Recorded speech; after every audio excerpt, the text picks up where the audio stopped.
লাইফে প্রথম ভালোবাসে কে ভুলে যায়? আমি তো ভুলতে পারিনি। পরে বলতেছে, আমি তো ভাবছিলাম তুমি ভুলে গেছো। বললাম না। তখন একদিন দুদিন কথা বলতে বলতে আবারও মায়ায় পড়ে গেলাম। আমি কিন্তু একজন বিবাহিত মেয়ে, কিন্তু সে অবিবাহিত। কারণ আসসালামু আলাইকুম, আশা করি সবাই অনেক ভালো আছেন। আমিও অনেক ভালো আছি। তবে জীবনটা না আগের মতো আর নাই। আগের যে জীবনটা ছিল, ছোটবেলার যে জীবনটা, যেভাবে হাসি খুশি চলতাম, বাবা মার কাছে থাকতাম, বন্ধু বান্ধবের সাথে খেলাধুলা করতাম, ওই জীবনটা আর নাই। তো আজকে আমি আপনাদের সাথে আমার জীবনের একটা সত্যি কথা বলবো। আমার নাম আয়শা, আমার বাড়ি গাইবান্ধা।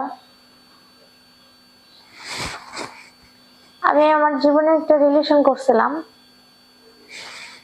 রিলেশনটা ছোট থেকেই মানে একসাথে খেলাধুলা করছি। যখন প্রাপ্তবয়স্কটা হয়েছে তখন রিলেশনের মানেটা বুঝি।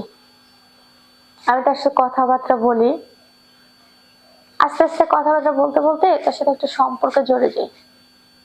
আলাদা একটা মায়া হয়েছিল তার প্রতি। সে তখন ছোটবেলায় মানে যখন আমরা খেলাধুলা করতাম তখন বলতো, বড় হলে না আমি তোকেই বিয়ে করবো। যদি তোকে বিয়ে না করতে পারি তাহলে কখনো আর বিয়ে করব না, তাহলে আমি বিদেশে যা পড়ে থাকবো, আমি কোনোদিন বিয়ে করব না। আমার মতো যে ভুলগুলো কোনো মেয়ে করছেন আমি তাদেরকে উদ্দেশ্য বলতেছি, কোনো ছেলেকে বিশ্বাস করবেন না, তাহলে জীবনে ঠকতে হবে। তো আমি তাকে অনেক বিশ্বাস করতাম, অন্ধের মতো। তার সাথে আমার যখন বিয়ের বয়সটা মানে বিয়ের বয়সে যখন সময় হলো, তখন বিয়ের অফারের যখন কথা বলি, বিয়ের অফারটা যখন দেই, তখন সে বলল কি, এখন না, আর কিছুদিন পরে, আগে নিজের চাকরি, নিজের সবকিছু ঠিক করে নেই, তারপরে তোমাকে বিয়ে করব।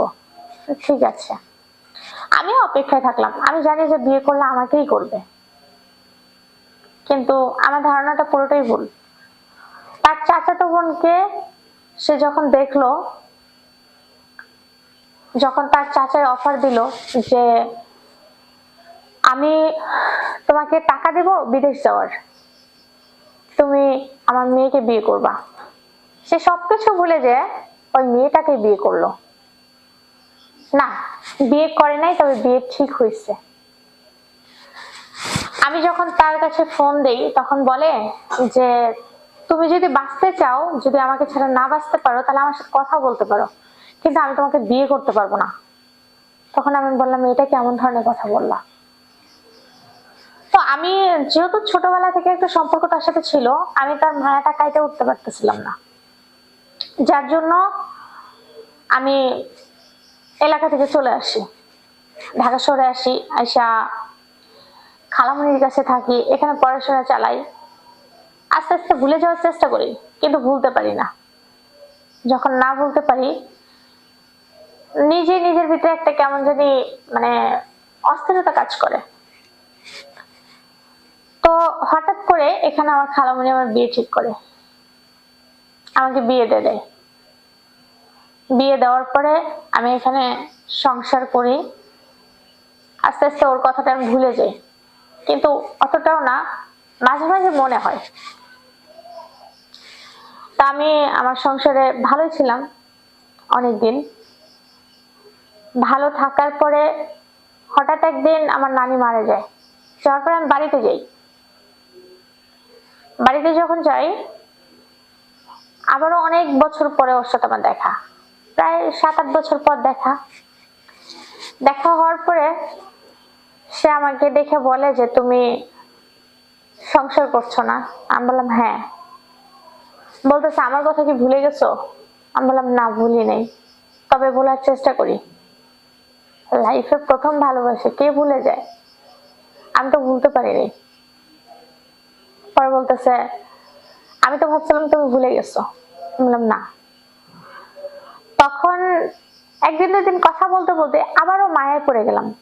আমি কিন্তু একজন বিবাহিত মেয়ে, কিন্তু সে অবিবাহিত, কারণ বিয়ে তখনও করেনি, যেহেতু সে প্রবাসে থাকে।